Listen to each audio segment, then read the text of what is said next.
El título del mensaje es La mayor victoria de David.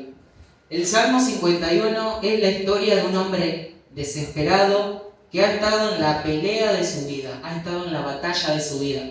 Está magullado y quebrantado por su pecado, está arruinado y perdido por su caída. Pero de muchas maneras, en muchos sentidos, este es un momento de gloria para David.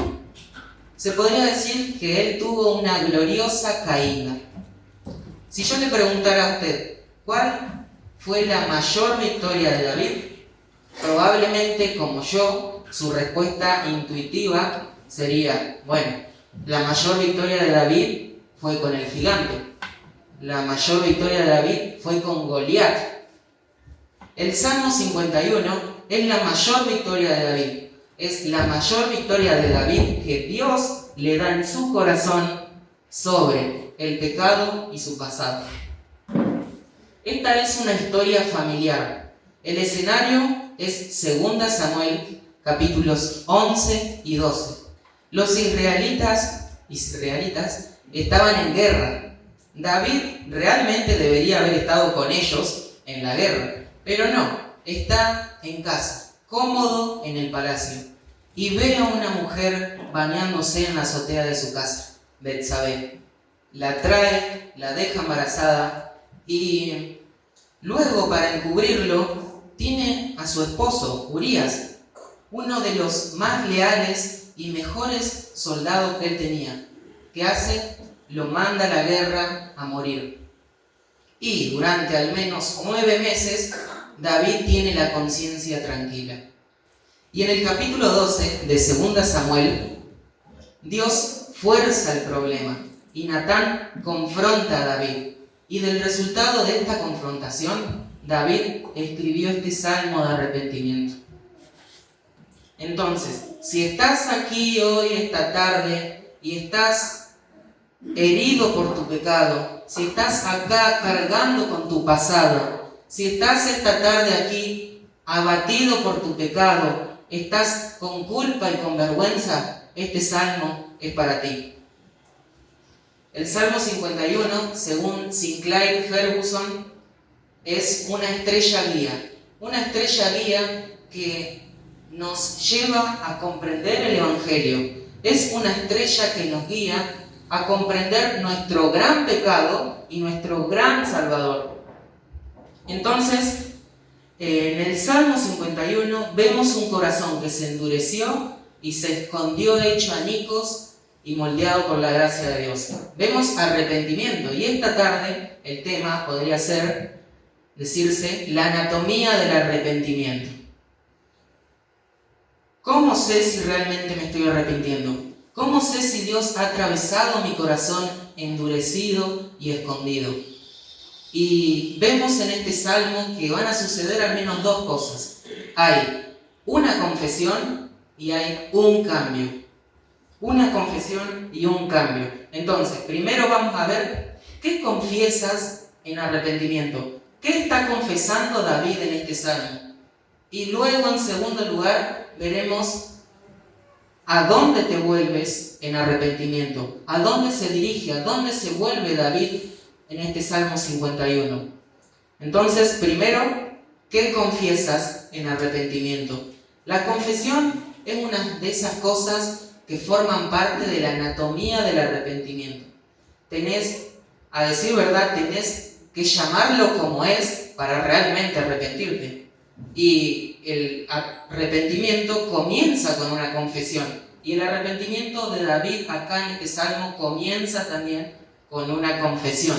Miren los primeros versículos de este salmo. David usa todo tipo de lenguaje bíblico, es decir, su forma de hablar, su forma de decir, lenguaje bíblico, para describir el carácter multifacético del pecado, de aquellos que Dios aborrece. Él dice en el versículo 1, si miran conmigo, que es rebelión. En el versículo 2, que es maldad. En el versículo 3, que son rebeliones. ¿Siguen conmigo? En el versículo 4, ¿cómo lo llama? Algo malo. Y note que estas confesiones de David, él las está usando en la primera persona del singular. Es decir, versículo 1. Pobre el que está con los versículos acá. Versículo 1. Mis rebeliones. Versículo 2. Mi maldad, mi pecado. Versículo 3. Mis rebeliones y mi pecado. Versículo 4. He pecado y he hecho lo malo delante de tus ojos. Y por lo tanto no es necesario ser un erudito en hebreo para comprender a qué se refiere David acá en estos versículos. ¿Qué nos está diciendo David? Que él se apropia de su pecado. Él lo hace posesión suyo, lo admite. Él le dice a Dios que el pecado ese es suyo. No da excusas, no lo minimiza, no echa la culpa a otro, no dice, ese fue un mal día, no da excusas. Y note que en esta confesión él es preciso, él hace una confesión precisa. David dice en el versículo 4, contra ti solo he pecado. Por supuesto, David no está diciendo que no pecó en contra de Urías. David no está diciendo que no pecó en contra de Betsabé o en contra de la nación. Lo que está diciendo acá es que la raíz del pecado, y realmente el pecado subyacente a todos los otros pecados, es el pecado maligno contra el carácter santo de Dios. Esta es una confesión precisa. Él fue claro. David ora en el versículo 14. Dice que tiene sangre de Urías en sus manos. Él dice, líbrame de mis homicidios, oh Dios. Es preciso en su confesión. Mira el versículo 5. David dice, he aquí en maldad he sido formado y en pecado me concibió mi madre. En otras palabras, está diciendo, sé de dónde vino esto. No culpa a la madre por lo que hizo, pero dice, esto no es una casualidad, no fue un error al azar. Hay una explicación para esto. Y acá está la explicación, hermanos. Peco porque soy pecador. Antes de hacer el acto pecaminoso número 1, tenía la naturaleza en mi corazón para hacerlo.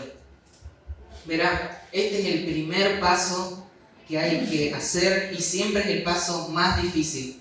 Confesar lo que es verdad. Verse a uno mismo con claridad. Reconocerlo. Admitir de que somos culpables, de que está necesitado y que está espiritualmente quebrantado, arruinado y magullado. Este es el primer paso. David no necesita que nadie más le explique lo que hizo. Él no quiere que nadie más le diga, vos hiciste esta cosa y esto es malo. Él ya lo tenía claro, dice en el versículo 3, mi pecado está siempre delante de mí.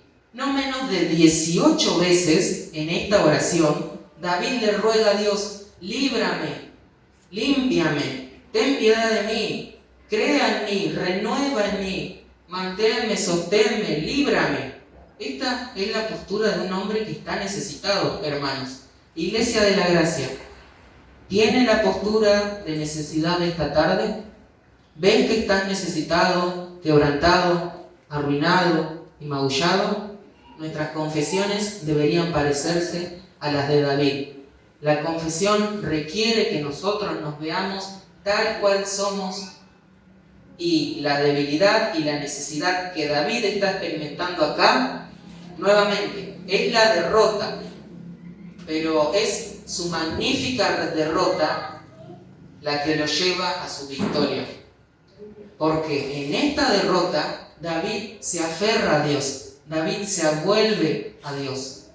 Y eso nos lleva a nuestro segundo punto esta tarde. ¿A dónde se dirige David? ¿A dónde te vuelves cuando te arrepientes? El arrepentimiento bíblico comienza con una confesión, pero hay un cambio que es parte de la anatomía del arrepentimiento. Y hay un cambio acá en el Salmo 51. El Catecismo de Westminster define el arrepentimiento de la siguiente manera. El arrepentimiento para vida es una gracia salvadora. ¿Qué significa eso? Que vos no te lo podés ganar, que vos no hiciste nada, que vos no hiciste posible ese arrepentimiento, que no lo cultivaste, no lo hiciste por tu cuenta, se te regaló, se te dio. Entonces, es una gracia salvadora donde un pecador, por un verdadero sentido de su pecado y aprehensión de la misericordia de Dios en Cristo, con dolor y odio por su pecado, se aparta de él.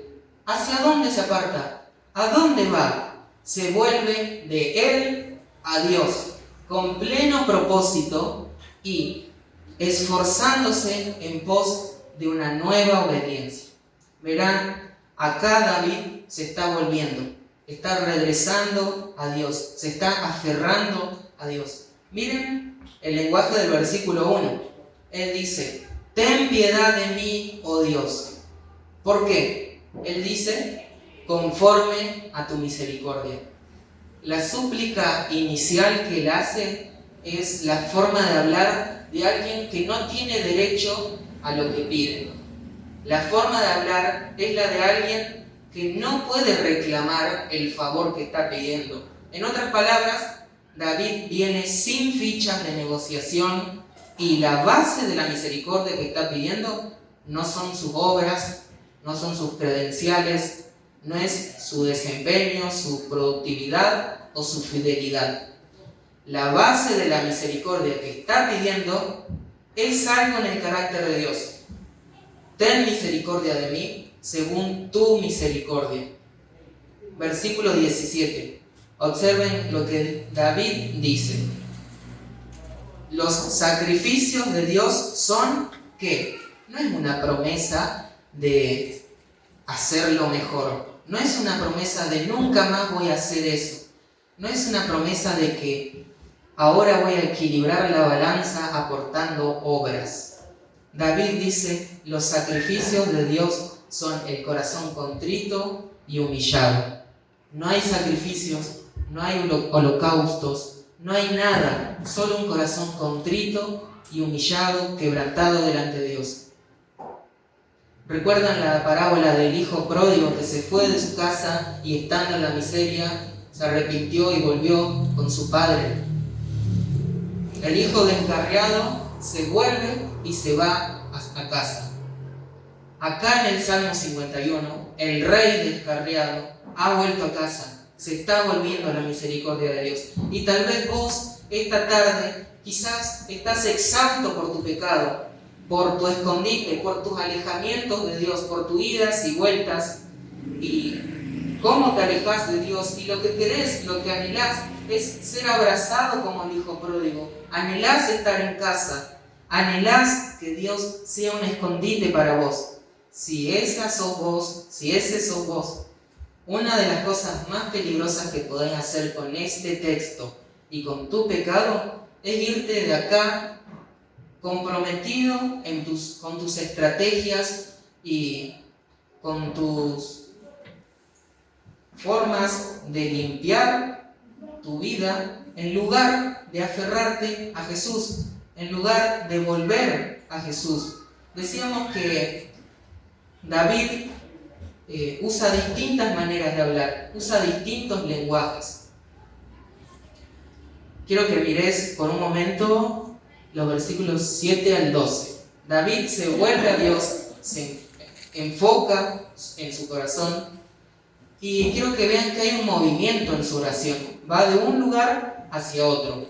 Comienza con el lenguaje de limpieza, luego pasa a un lenguaje restaurativo y por último pasa a un lenguaje de creación en el versículo 10. Y ese es un modelo para nosotros, para cómo arrepentirnos, para cómo volver a casa, para cómo ir a Dios. Versículo 7, mira el lenguaje de limpieza. Dice, purifícame con hisopo y seré limpio, lávame y seré más blanco que la nieve. David no solo le pide que le quite la culpa y la vergüenza, está pidiendo que él elimine todo su historial de pecados, que él elimine todo su historial anterior. Quiere estar completamente limpio.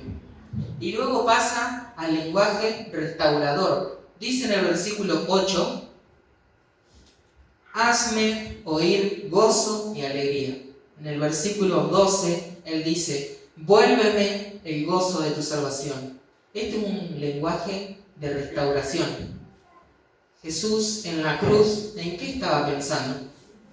Por el gozo puesto delante de él, soportó la cruz. ¿Cuál es el gozo puesto delante de Jesús? Su novia, su iglesia, su pueblo. Él dice, yo soy de mi amado y mi amado mío es creyente. Hermano, el Señor quitó tu culpa.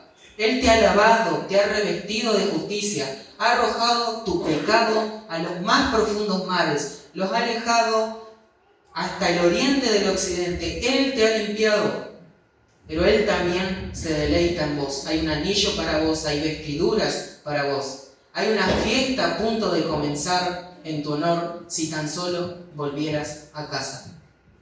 Y entonces David ora, vuélveme el gozo de tu salvación, en el versículo 12. Fíjate que él no está orando, restaura mi salvación.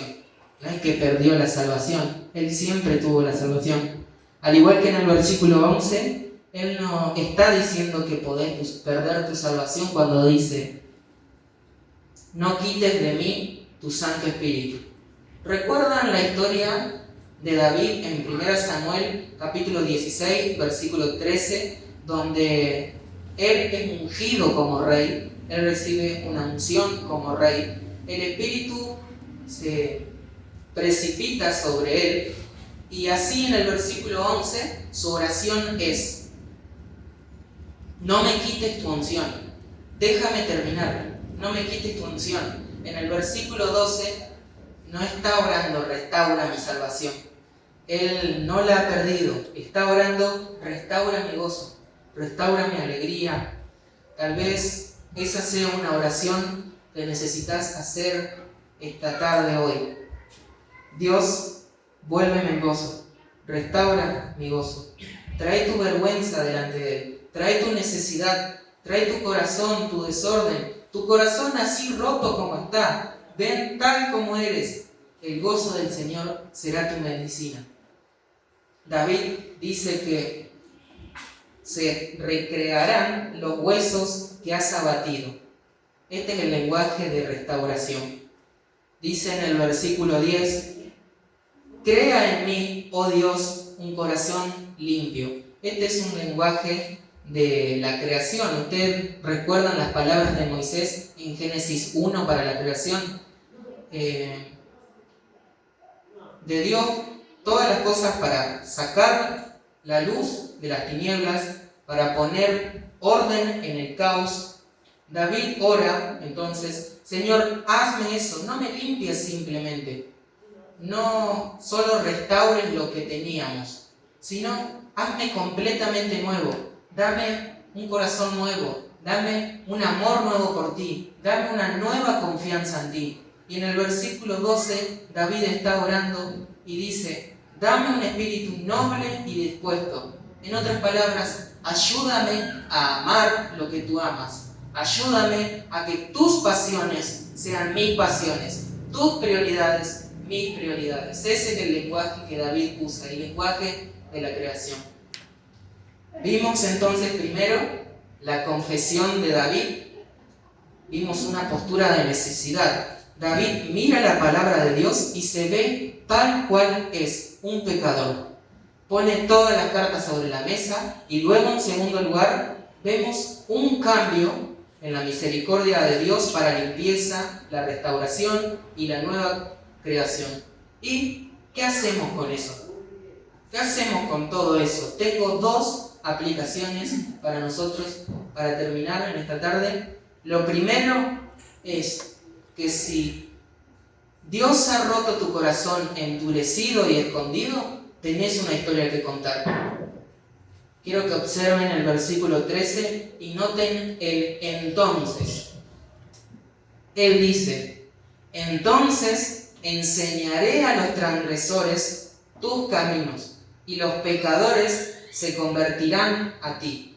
En el versículo 14 dice, líbrame de homicidios, oh Dios. Dios de mi salvación, cantará mi lengua tu justicia. Versículo 15. Abre mis labios y publicará mi boca tu alabanza. Tenés una historia que contar, hermano. Le tenemos miedo a ponernos, no descubras mi pecado, mis luchas, mis dolores, mis historias. No preguntes por mis heridas, no preguntes por mi debilidad. No pongas el foco de atención en mis torpezas o en mis fracasos o en la imperfección de mi corazón o en las imperfecciones de mi mente. David estuvo tranquilo durante al menos 9 meses y cuando Dios se abrió paso y fue misericordioso con él, lo limpió, lo lavó. Más blanco que la nieve lo lavó, dice. Creó en él un corazón limpio, renovó un espíritu recto dentro de él, lo sostuvo, lo liberó. David tenía una historia para contar. Y así no tenés que, como David, escribir tu historia y dársela al líder de alabanza. Pero tal vez tenés un amigo, tal vez tenés un vecino, tal vez tenés un compañero de trabajo que Dios trae a tu vida para que pueda escuchar tu historia y para que pueda decir, bueno, si Dios fue rico en misericordia con vos, tal vez podría ser rico en misericordia conmigo también. Si Dios limpió eso, si te limpió más blanca que la nieve, ¿crees que tal vez podría lavarme a mí? ¿Crees que tal vez Él podría limpiarme a mí tan profundamente el desastre que es mi vida y mi familia? Los arrepentidos son los mejores evangelistas. Eso es lo primero. Tenés una historia para contar. En segundo lugar, quizás tus pecados no sean como los de David.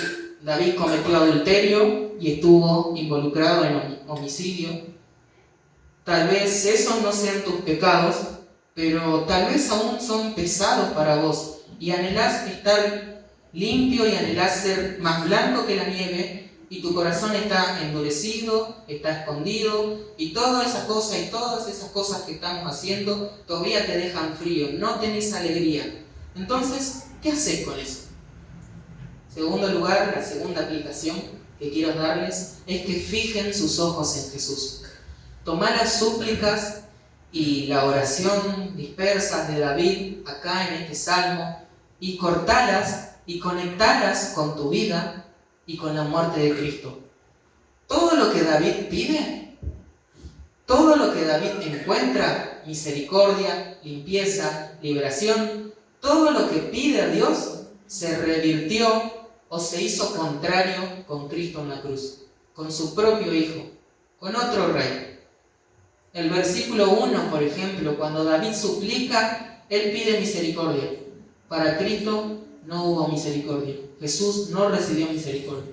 El versículo 7, cuando David dijo, purifícame con hisopo, Jesús fue contado como un pecador en tu lugar.